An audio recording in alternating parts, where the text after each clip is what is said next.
C'est depuis Bruxelles que les libéraux et centristes, rassemblés dans le groupe ALDE, ont donné le coup d'envoi de leur campagne pour les élections européennes jeudi. À leur tête, la Danoise Margrethe Vestager, actuelle commissaire européenne à la concurrence. Nous avons une très longue liste de problèmes à régler. Il y a plein de mauvaises choses qui se produisent. L'état de droit, la question de l'emploi pour les prochaines générations, le changement climatique.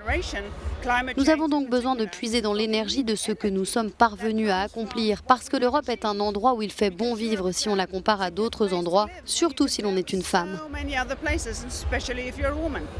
Margrethe Vestager conduira la campagne aux côtés d'autres personnalités comme l'ancien Premier ministre belge Guy Verhofstadt.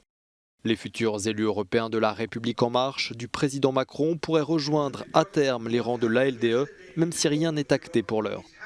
Cette possible alliance a déjà suscité des remous, la presse ayant révélé que le dernier congrès du parti LDE aurait été financé notamment par Bayer, le fabricant du glyphosate.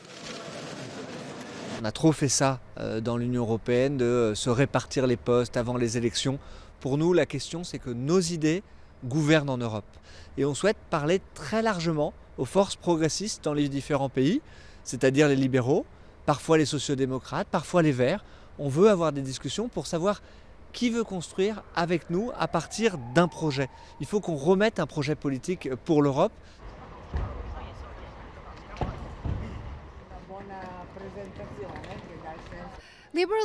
Les libéraux, actuellement quatrième force politique au Parlement européen, s'attendent à remporter suffisamment de voix pour devenir la troisième force et être au cœur des futures coalitions au Parlement. Avec un message ferme contre le populisme, ils veulent défendre une plus grande intégration dans l'Union européenne au sein d'un Parlement qui devrait être beaucoup plus fragmenté. Isabel Marques da Silva, Euronews, Brussels.